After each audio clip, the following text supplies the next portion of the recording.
Hi, I'm Jasmine and I'm the Head of Policy and Campaigns at Crisis. The Independent asked for your questions about homelessness and Suella Braverman's decision to call it a lifestyle choice. So here's what you asked.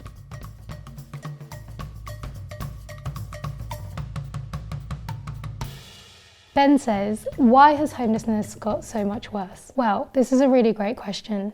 We know that one of the biggest reasons people become homeless is because they can't keep an affordable home. And at the moment, there's a freeze on housing benefit in the private rented sector, which means lots of people who need help from housing benefit to pay their rent are really struggling with the financial pressure because it's not keeping up with rising rents. And then on top of that, there's obviously increasing cost of living costs like fuel, food, and so we're seeing more and more people being pushed into homelessness because they're really struggling to make those ends meet. So that's one of the reasons why it's gotten so much worse. And then on top of that, we just have a lack of genuinely affordable housing overall. So it's become increasingly harder to actually help people out of homelessness once they're in that situation. Based on your research, what is the primary reason for homelessness in the UK? Well, on that freeze with housing benefit, Crisis did some research with Zoopla that looked at how many properties were affordable on housing benefit.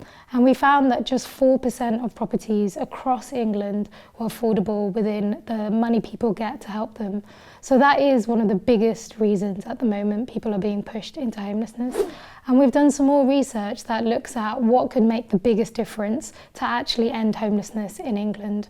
And the answer to that is to unfreeze housing benefit and to also, in the long term, build the social housing we need.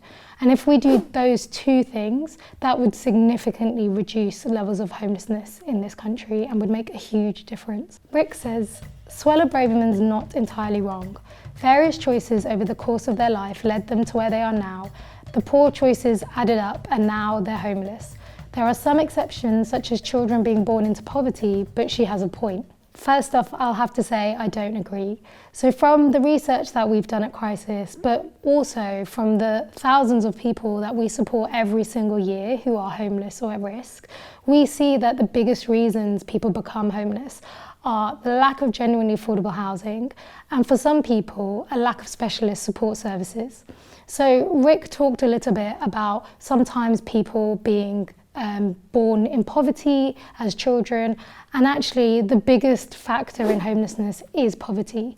And a lot of the time, the people we support who might end up in worse forms of homelessness, like rough sleeping, have experienced trauma or have engaged in a service and has had a bad experience. And that's made it really hard for them to trust again that service or trust that they will genuinely be helped.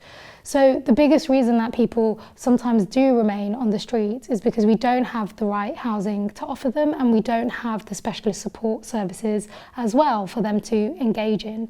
And we've seen actually that when you offer those two things, it makes a huge difference. So in Scotland, in England and in Wales, there's a programme called Housing First, and it's proven to help people even when they have been sleeping rough for 10, maybe 20 years. It's proven to permanently help people out of rough sleeping and homelessness. It's also been proven to work in Finland and other countries. So we know there are solutions out there. We've seen them work. We just need more of those solutions so that the people who need them can actually access it. Gary says, would universal basic income and a £15 an hour minimum wage help reduce homelessness? Well, as I said, poverty is the biggest factor in homelessness, and that pressure that poverty can bring, that weighing down or not being able to afford the basics, pushes people into homelessness. So increasing access to financial support and a minimum wage would definitely reduce homelessness. We also know from our own work that more people are actually in work and homeless. So we've seen that people are working sometimes really long hours but are still not able to afford a home of their own and therefore are forced onto the streets or in cars or in temporary accommodation. And so it is really important that people are being paid fairly for the work they do, and also that we reduce the expensive cost of housing in this country so that everyone can have a safe home. Sassy D says, what's the solution to homelessness? The big solution is we need to increase the amount of social housing. So I mentioned expensive housing. Social housing is the most affordable type of housing, and in this country, unfortunately, for many, many decades, we haven't built the amount of social housing that we need. So we need the government to step up, and we need a huge expansion of social housing.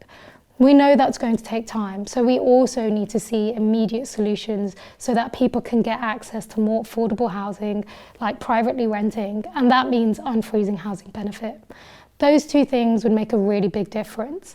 And for some people who might have support needs around mental health or just need extra help, we need investment in the specialist support services that will give them that help so they can stay in that home and they aren't returning to homelessness. Those are the solutions to homelessness. We've seen it work, and we know that if we focused on those and we had political will behind them, it would work. So thank you for watching You Ask the Questions. You can find out more episodes on Independent TV.